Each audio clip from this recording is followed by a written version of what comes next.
سلام سلام دحنا دقني هبنا يوتيوب تخاتاتلتي كل سلام بأي وجن سلام يوب لايك شير سبسكرايب أباراتو عيني زي أنا ممهر تسفاي بتعني صبو مهر زمهر إيوم سلازي زي أتدام مصقا نخلهنا تمهرنا عيننا أب صراحة حفتي أب قرشيقن أب تعنا أبي هيوتنا كابت زابيه زرحقنا بطعمي أتمهرنا ሀብት ስጠኝ ንብረት ስጠኝ ስትሉ የትኛውን ሀብት ነው መጀመሪያ መጠየቅ የሚገባኝ ብላችሁ ደግሞ ጠይቁ። አይ ይሄም እኮ ያስፈልገኛል ይሄም ያስፈልገኛል ስትሉ ይሄንን ነገር ለመጠየቅ የሚያስችል ክርስትና ህይወት አላችሁ ወይ? መቅደም የሚገባው ነገርስ ንስሐ መግባት፣ ለእግዚአብሔር ምቹ ህይወት መኖር፣ ማንነትን ማስተካከል፣ ጸባይን፣ አመልን ሁሉ ነገር ማስተካከልስ የለብንም ወይ? የቱን ነው ዘለን የጠየቅ ነው? ማን ሲኩዌንሱ ቅደም ተከተሉ ምንድን ነበረ? አሬንጅመንቱን እንዴት ነው የምናስተካክለው ብላችሁ ማሰብ አለባችሁ ስትጠይቁ። ያን ነገር ብሎክ የሚያደርጋል። ለምሳሌ ልጅ ስጠኝ ይላሉ ብዙ ሰዎች። ግን ልጅ ስጠኝ ሲሉ መተው ይሳሉና በጎን ደግሞ ልጅ ለማግኘት ይሄን ተጠቀሙ የሚል ደግሞ አንዳንድ የሆኑ ሌላ ጥሩ ያልሆኑ ከባዕድ አምልኮ ከተለያዩ ነገሮች ጋር ይሄዳሉ። ሳይንስ ውስጥም ገብተው የሰው ዘረመል ወስደው ማህፀናቸው እስከተው ብዙ ነገር ያደርጋሉ። ስጠኝ ከሆነ ስጠኝ ነው፣ እሱን መጠበቅ ነው። አይ እግዚአብሔር እኮ በሌላም ደግሞ ልጅ ይሰጣል ከተባለ ደግሞ ስጠኝ የሚለውን ትተን ወደ ሌላ ነገር ሄዶ የተሰጠንን ማሳደግ ነው ያለብን እንጂ እዚህ ጋር ይሄን ስጠኝ ብለን እሱን የሚያፈርስ ነገር ደግሞ ሌላ ቦታ መሄድ በአቋራጭ እንትን ለማለት ባጣ ቆየኝ ነገር ማዘጋጀት ጥሩ አይደለም። ባጣ ቆየኝ ማለት አንድ ሰው ፍቅረኛ ይዛል፣ አንድ ሴት ወይም አንድ ወንድ ያም ሲጠይቃት ቆይ እስቲ ይሄ ጸባይ ያለው አሪፍ ልጅ ነው፣ ለትዳር የሚመች ማንነት አለው፣ ግን ገንዘብ የለውም፣ ይሄ ደግሞ በጣም ሀብታም ነው፣ የምጠይቀውን ነገር ያሟላልኛል፣ ግን ጭንቅላቱ ያለው ኪስ ውስጥ ነው፣ የሚያስበው በኪሱ ነው፣ ምን ይሻላል? ይሄን በጣም ወደዋለሁ፣ ይሄ ደግሞ እንደዚህ ነው፣ ቆይ ይሄን ትንሽ ላጫውተውና ገንዘብ ወስጄ ወደዚህኛው እመጣለሁ ትልና ይሄን ባጣ ቆየኝ ታደርገዋለች። ቆይ ካጣሁኝ እመጣለሁ አይነት ነገር ከሰጠኝ ስጠኝ፣ ከሌለኝ ግን በቃ ደሃ ሆኜ ከሱ ጋር እኖራለሁ። አንዳንድ ጊዜ ደግሞ ከሱ ጋር የፍቅር ጨዋታ ትጮታለች፣ ከዚህኛው ጋር ደግሞ ምን ትሆናለች? ገንዘብ ጨዋታ ትጮታለች። እና ሁለቱንም የማመቻመች አይነት ህይወት ትኖራች። እና ለእግዚአብሔር የሚመች ህይወት ሳንኖር ይሄን ስጠኝ ማለት ከባድ ነው። እሺ ወደ ትዳር እንምጣና በተክሊልም አገባሽ፣ በቁርባን በዓለማዊ በመዘጋጃም አገባሽ፣ በምንም ብቻ ትዳር ላይ ሆናችሁ ልጅ ያጣችሁ ቤተሰቦችን ጠይቅ እስቲ። ለምንድን ነው እግዚአብሔር ልጅ ያልሰጠኝ ብለን ስንጠይቅ የሚመጣልን መልስ አለ። ለምንድን ነው ያልሰጠኝ ብለን ስንጠይቅ ደግሞ የሚመጣልን መልስ አለ። ሁለት አይነት መልስ ነው ያለው። አንደኛ ለምንድን ነው ግን ልጅ የሌለኝ ስትሉ ለምን ልጅ እንደሌላችሁ የምታስቀምጧቸው ቅደም ተከተሎች ሊኖሩ ይገባል አለ። ደግሞ አንደኛ ከራሳችሁ ጸባይ ተነሱ። ሁለተኛ እርግማን አለብኝ ወይ? ግፍ ሰርቻለሁ ወይ? ሶስተኛ እኔ ውስጥ አይነ ጥላ አለ ወይ? አይነ ጥላ እንዳልወልድ የሚከለክል። ከዛ ደግሞ መስተፋቅር አለ ወይ? እኔን የሚወደኝ የነበሩ ሰዎች ከማግባቴ በፊት የነበሩት ወንዶች የዝሙትም የምንም የመስተፋቅር መንፈስ መጥቶ እኔ ጋራ እንዳልወልድ ከልክሎኛል ወይ? ሾተል አለብኝ ወይ? መጠየቅ ነው። አዎ አለብኝ ብሎ ለመደምደም መጾም፣ መጸለይ፣ መስገድ ያስፈልጋል። የመናፍስቱን ሴራ በደንብ ማወቅ ያስፈልጋል። ይሄ የመጀመሪያው ጥያቄ ነው። ከዛ ደግሞ ባለቤቴስ ማን ነው? በማን ቤተሰብ ነው ያደገው? ቤተሰቦቹ ምን አይነት ሰዎች ናቸው? ከዛ በኋላ ደግሞ ጸባዩ ምንድን ነው? እሱስ የሰራው ግፍ አለ ወይ? ምክንያቱም ድንግል ማርያም አይደለሽም፣ ብቻሽን አትጸንሺ፣ ዘር ከሱ ተቀብለሽ ነው የምትጸንሺው። ስለዚህ ዘሩን ቢመጣም እንኳን እንዲመክን የሚያደርግ ሾተልም ሊኖር ይችላል። እሱም ጋር ደግሞ ዘሩ የወንድ መካን ማለት መቼም ዘሩ ወደ ሴት ማህፀን መድረስ ያልቻለ ወንድ ማለት ነው፣ ኃይል ያጣ ወንድ ማለት ነው። ስለዚህ እርግማን አይደለም ማለት ኃጢአት አይደለም፣ ግን ሳያውቀው በሰው አዝኖበት ወይ ደግሞ ተረግሞ ወይ ደግሞ አይነ ጥላውም ዘግታበት ክላንቺ እንዳሰብሽው እሱም ሆኖ ሊሆን ይችላል። አንዳንድ ሰዎች በጣም በሚያሳዝን መልኩ የቅርቡ ጓደኞቻቸው ልጅ እንዳያገኙ ይከለክላሉ። በተጋቡ በዓመታቸው በሁለት ዓመታቸው በልጅ ምክንያት የሚፋቱ አሉ፣ በፍቅር ምክንያት የሚፋቱ፣ የገዛ ሚዜዎቻቸው መተት የሚያደርጉባቸው፣ የገዛ ጓደኞቻቸው እህት ወንድም ይህ ሁሉ ነገር አድርገውባቸው የሚፋቱ ብዙ ሰዎች አሉ። መጠየቅ ለምንድን ነው ልጅ ያጣሁት?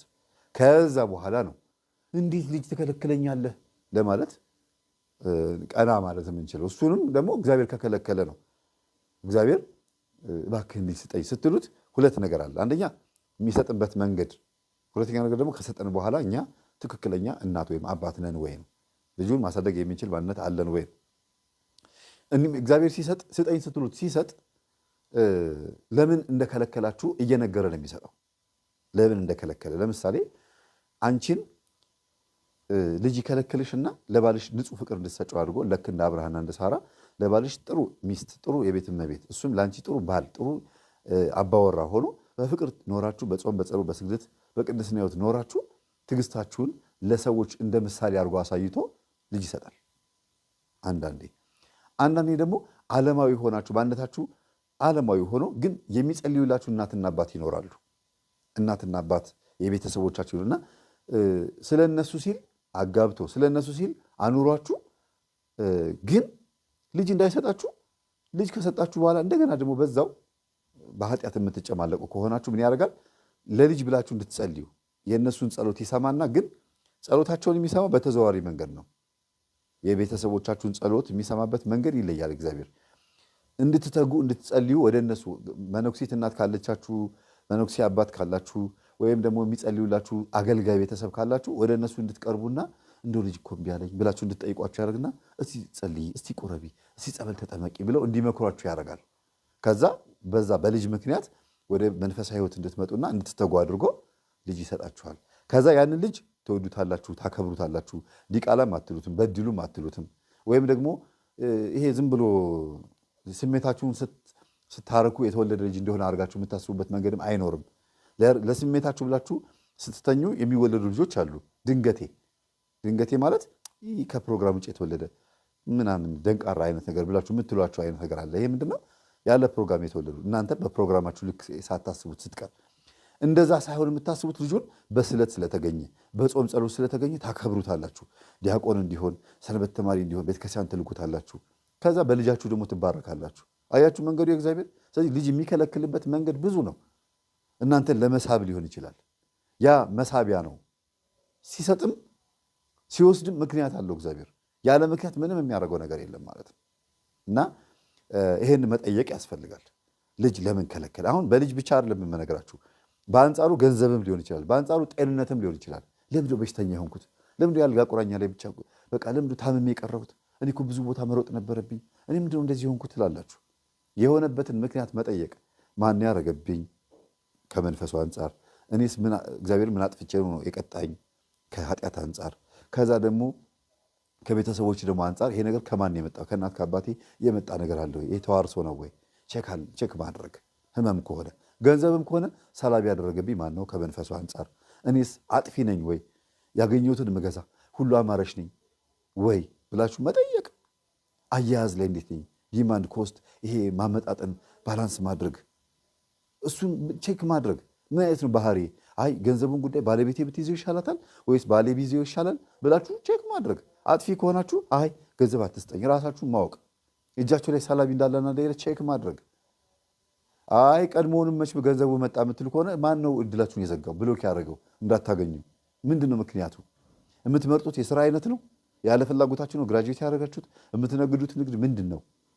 ያኛው ስለከፈተ እናንተም ከፍታችሁ ነው? ፕሮፌሽናችሁ ባልሆነ መንገድ ነው እየሄዳችሁ ያላችሁት?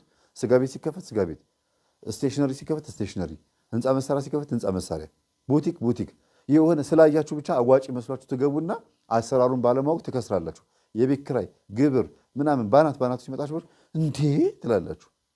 ስለዚህ ከብዙ አይነት አንግል አንጻር ታዩትና ይሄ የኔ ችግር ነው እንጂ የሰላቢም አይደለም የቤተሰቦች የዛር መንፈስም አይደለም ብላችሁ ደግሞ ታጠናላችሁ ማለት ነው። ከዛ አንጻር ማየት ያስፈልጋል። እና ከዛ በኋላ ነው እግዚአብሔር ሆይ ስጠኝ አድርግልኝ ትላላችሁ። ከማለት በፊትም ደግሞ አመሰግንሃለሁ እንድጠይቅህ እንድንበረከክ ስለፈቀድክልኝ እጄን ዘርግቼ እንድለምንህ ስላረከኝ አመሰግንሃለሁ ብሎ ደግሞ በቃ በምህረቱ ስለጎበኛችሁ እየጸለያችሁ ከእግዚአብሔር ጋር መኖር ይቻላል እንጂ ለቅዱስ ቁርባን አብቃኝ እባክህን እስከ መቼ ነው ባለቤቴ እንዲቆርብ የማታደርገው? እምቢ አለኝ እኮ ስጠይቀው አይባልም። ሚስቴን እኮ እንቁረብ ስላት እምቢ አለችኝ። ብዙ ጊዜ ባል ነው የሚያስቸግረው። በእርግጥ ግን እንደው በማጆሪቲው ሊሄድላችሁ በብዙሃኑ ሊሄድላችሁና ባሌ እኮ እምቢ አለኝ ይላሉ ብዙ ሴቶች ደውለው። መቼም ይሄን ስል ደስ ይላችኋል ሴቶች። እስቲ ንገርልኝ ነው የምትሉት አይደል? እና በቃ ትጸልያላችሁ። እንደው እግዚአብሔር ሆይ የባለቤቴ ልቦና ቀይርልኝ ትሉና ሲመጣ አንቆርብም ትላላችሁ። እንዴ እንትን እኮ አይደለም ዝም ብሎ እንጀራ ዳቦ አይደለም። አንደኛ ባለቤታችሁ ስለ ቁርባን ያለው አመለካከት ሁለት አይነት ሊሆን ይችላል። አንደኛ ምንም አይነት እውቀት የሌለው ቁርባንን የሚንቅም ሊሆን ይችላል፣ ወይም ደግሞ ተራ ነገር አድርጎ የሚወስዱ ይችላል። ምንድነው የምታወሪያችን ደግሞ ቄስ አትጮችብኝ ይላል። በሌላ በኩል ደግሞ ቅዱስ ቁርባኑ በጣም ስለሚፈራው አንቺ እሳቱ ልከች ነው እንዴ በያርፌሽ ተቀመጪ ገና ነኝ እኔ መቼ ሮጬ ጨረስኩ ምናምን ይላል። በሴቶችም በወንዶችም ውሰዱት። እኔ ግን በሴቶች ውሰደው ብዬ ነው። እና እንደዚህ ሲላችሁ ንድድ ትላላችሁ። ምን ቀረህና ወለድክ ከኔ ጋር በቃ ይኸው አባት ሆነሃል፣ ምን ትፈልጋለህ? ሌላ ምን የምትኖረውን ህይወት አለ ምናምን ብላችሁ ጭራሽ ነገር ይላችኋል። አሽሙር ያብራችኋል። መጀመሪያ የግንዛቤ ለውጥ ነው። እናንተ ለባለቤታችሁ ምርጥ ሚስት ሁኑ። ምርጥ ሚስት ማለት ነው ትህትና ያስፈልጋል። ባልን ማክበር፣ በዘመድም በጎረቤትም በቤተሰብም በልጆቻችሁን ፊት ባላችሁን ጥሩ ፍቅር መስጠትና አክብሮት መስጠት፣ ትህትና ያስፈልጋል። ከዛ ያንን ያይና የኔ ሚስት እኮ በጣም የዋህ ናት፣ መልካም ሚስት ነች ብሎ ሲያስብ ጣል ማድረግ ከአንደበታችሁ ሐሳባችሁ ስትሰነዝሩ የሰጣችሁ ቦታ ጥሩ ስለሆነ ይቀበላል። አንድ በሉ። ሁለተኛ ነገር ደግሞ መጸለይ፣ መሳል። እግዚአብሔር ሆይ ልቡ መልስልኝ፣ ከእሱ ጋር አብሬ ስተኛ እኔ ጋር ያለው ቀና የሆነ የአንተ መንፈስ ወደሱ ወደ ባለቤቴ ይጋባ፣ እላዩ ላይ ያለችውን ሴት ዛር አይነጥላ፣ ከኔም ደግሞ ወደሱ የሄደ ካለ እኔ ስሰግድ ስጾም ስጸልይ ከኔ ተነስቶ ባሌ ላይ ያረፈ መንፈስ ካለ ሊበቀለኝ የሚፈልግ መንፈስ ካለ ያዝልኝ፣ እሰርልኝ እዛው ባለበት ብሎ መጸለይ ጥሩ ነው። መሳል መጸለይ ምናምን ነው። ሶስተኛ ትምህርቱ እንዲያዳምጥ እድል መክፈት ነው። የወደዳችሁትን ትምህርት መጀመሪያ አዳምጥ እስቲ ስማ ምናምን ሳይሆን መባል ያለበት እንደ ንጹህ ፍቅር ቡና የሚፈልግ ከሆነ ቡና ፍልታችሁ የሚፈልገውን ነገር አድርጋችሁለት እንደ ጨዋታ የሚገርም እንደዚህ አይነት ታሪክ ሰምቼ ምናምን ብላችሁ አጠር እኔ 1 ሰዓት ያወራሁትን በ10 ደቂቃ ውስጥ ቲክቶክ ትሆናላችሁ፣ በአጭር ደቂቃ ማለት ነው።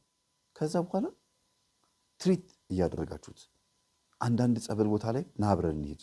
አንዳንድ ሚስቶች በጣም ሲበዛባቸው አመመኝ ብለው ጸበሉ ሰደኝ ብለው ያው ልጅሽ ይሰድሻ ይላሉ። የፈጠሩት ዘዴ አልሰራ ይላቸዋል። አንዳንዴ አንተ ነው እንድትወስድ የሚፈልገው ካለች ሌላ የፈለግሽው ነገር አለ እንዴ ይላል።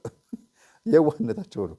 ስለዚህ በዙሪያችሁ ያሉትን ሰዎች ለመለወጥ መጀመሪያ ስነ ልቦናቸውን ማወቅ ያስፈልጋል። እነዛ ሰዎች ለእኔ ያላቸው አመለካከት ምን አይነት ነው? እኔ ሚስቱ ነኝ ወይ በጠየቅ እንደ ሚስቱ ነው የሚያዩ። ሚስቱ ነኝ ግን እንደ ሚስቱ ያየኛል ወይ? እንደ እህቱ ነው እንደ እናቱ ነው የሚያይ ወይስ እንደ ምንድን ነው የሚያይ? እንደ ቤት ሰራተኛ ነው የሚያይ?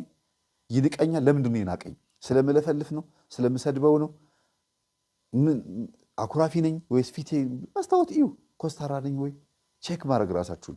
ሲመጣ ምን አይነት ፊት ነው ማሳየው? ንግግሬ ምሬት አለው ወይ? ቼክ ማድረግ ነው። ከዛ በኋላ ያንን ነገር አስተካክላችሁ በውስጥ ነፍሳችሁ የእኔ ባል የሚያስብል አይነት አቀባበል። እጃችሁ እኮ አልተዘረጋም። ሲመጣ መቼም እንደዛ በሉ ማለት አይደለም፣ ግን ውስጣችሁ ልክ እንደዛ ሆኖ የእውነት ታዲያ አስመሳይነት ያለበት አይደለም። የእውነት ማንነት ካላችሁ ወንድ ልጅ ተገዢ ነው። ይሄ ነው የምነግራችሁ። እና ስትጠይቁ እንዲመለስላችሁ አድርጋችሁ ጠይቁ፣ እንዲሰጣችሁ አድርጋችሁ ጠይቁ። ሰጥታችሁ ጠይቁ። ስጡ። መጀመሪያ ፍቅር ስጡ። ወንዶችም ሴቶችም ጭምር ነው። እግዚአብሔር ፊትም ሆነ ካህናት ፊትም ሆነ ባልም ሚስትም ፊትም ልጆችም ፊትም የምትሰጡ ከሆነ ነው የሚሰጣችሁ።